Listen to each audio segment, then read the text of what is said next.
Гласот на Америка на македонски. Преку една деценија вашиот прозорец кон САД. А сега, директно од студиото во Вашингтон. Добро вечер. Го гледате ТВ журналот Newsflash на Гласот на Америка на македонски јазик. Јас сум Лилица Китановска. Третата поред глобална конференција на обединетата македонска диаспора годинава се одржува во Вашингтон. Јулија Велковска ја имаме на линија од Конгресот. Јулија, ако се слушаме, што е планирано за првиот ден на конференцијата? Лилица, предвидени се бројни настани на кои ќе учествуваат представници од американската и македонската политичка сцена, бизнисмени и уметници. Организаторите програмата ја опишуваат како најдобра досега, како што ни изјавија. Тридневната конференција практично започнува овде во Конгресот, каде представници на организацијата буквално ќе лобираат од врата до врата, обезбедувајќи дополнителна поддршка од страна на бројни конгресмени и сенатори за остварување на аспирациите на Република Македонија за членство во Европската унија и НАТО. И овој пат ќе бидат доделени меѓународни награди на слободата. Кои се добитниците годинава?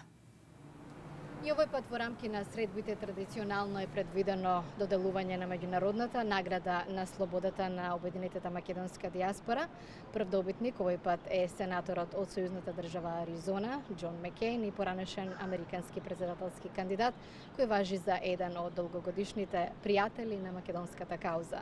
Вечерва по локално време во македонската амбасада истава награда ќе биде доделена на сенаторите Џозеф Либерман од Конетикат и Фред Лутенберг од Њу Џерси. Лилица? Тоа беше Јулија Велковска, која за нас известува од третата глобална конференција на обединетата македонска диаспора.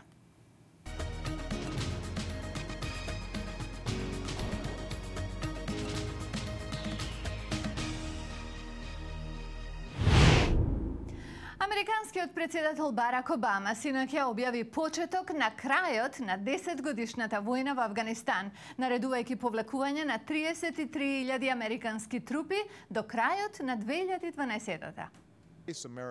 Од Белата куќа председателот соопшти дека плимата на војната се повлекува. Тој кажа дека првите 10.000 американски трупи ќе бидат повлечени до крајот на годината.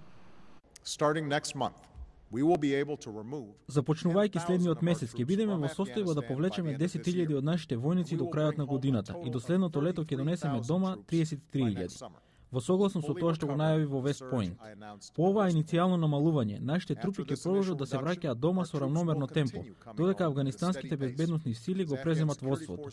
Нашата мисија ќе се промени од борбена во поддржувачка. До 2014 процесот на транзиција ќе биде комплетиран и афганистанскиот народ ќе биде одговорен за својата безбедност. Во Авганистан служат 100.000 американски трупи. Војната е многу непопуларна во САД. Со потрошени $1 трилион на војните во Ирак и Авганистан последнава деценија, председателот призна дека е време за фокусирање на градење на нацијата дома. Веднаш по обраќањето до нацијата, американскиот председател даде интервју за Гласот на Америка, во кој беше запрашан за многу аспекти на одлуката за повлекување на армијата од Авганистан. Еве што кажа председателот во интервјуто, кој во целина ќе го најдете на нашата веб страница. Председателот Обама ја повлече причината за почетокот на повлекувањето од Авганистан, подобрената безбедносна ситуација. Ќе вратиме 10.000 војници до крајот на годинава и дополнителни 23.000 до крајот на следното лето. Обама рече дека сепак и натаму ќе има значително армиско присуство во Авганистан, се додека афганистанските сили не преземат целосна контрола над безбедноста. Председателот се согласува дека во САД е присутен еден вид на замор од војната. Нема сомневање дека по речиси 10 години војна во Авганистан, по загубените животи и потрошени средства, има такво чувство. Тој смета дека американскиот народ сака да ја префрли грижата за безбедноста на земјата во раце на афганистанците. За Пакистан, председателот Обама призна дека има напнатост меѓу Вашингтон и Исламабад, особено по убиството на Осама бин Ладен. Меѓутоа, севкупно Пакистан соработуваше во нашите контраразузнавачки напори.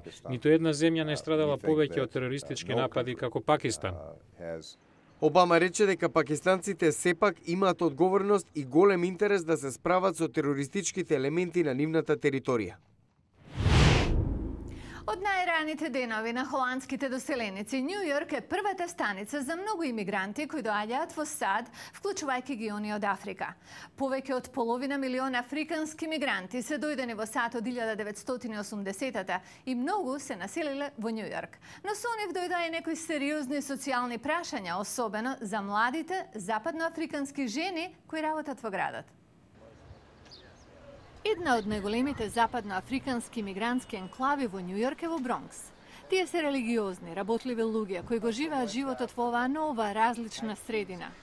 Многу жени работат како домашни помошнички, собарки по хотели или чуваат деца. Оваа жена, Фату, е домашна помошничка. Страф ми е да разговарам со луѓе, не сакам да ја загубам работата. Фату вели дека синот на работодавачот се обидел да има секс со неа и тоа не било прв пат. Слично како во случајот на шефот на Меѓународниот монетарен фонд Доминик Штраус-Кан, кој е обвинет за напад на западноафриканска собарка и сега чека судење. Дорчен Лајтхолд е директор на групата наречена За солниште за семејства. Незината организација се обидува да им помогне на имигрантските жени. Immigrant women, Особено младите мигрантки се многу ранливи на сексуално напаствување на работно место. Повеќето се од Јужна Америка, Азија и Африка. Има страшни приказни на што се изложени од работодавците. Националната алијанса за домашни работници бара меѓународен закон за забрана на напаствување на работа. Ова е Аџен Пу од алијансата. Ситуацијата во оваа индустрија е како на дивиот запад. Се е дозволено. Има малку регулатива, малку стандарди, малку може да се стори за заштита на работниците. Според Центарот за легални услуги за малтретирани жени, фактот што жената во случајот Штраус-Кан проговорила може да е психолошка пресвртна точка за овие жени.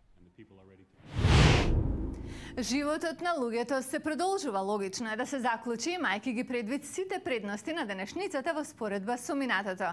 Гледајте на утре. Резултатите од нови студии може да ви изненадат. Утре во Newsflash. Животот на луѓето во светот се скусува. Дебелината – главна причина.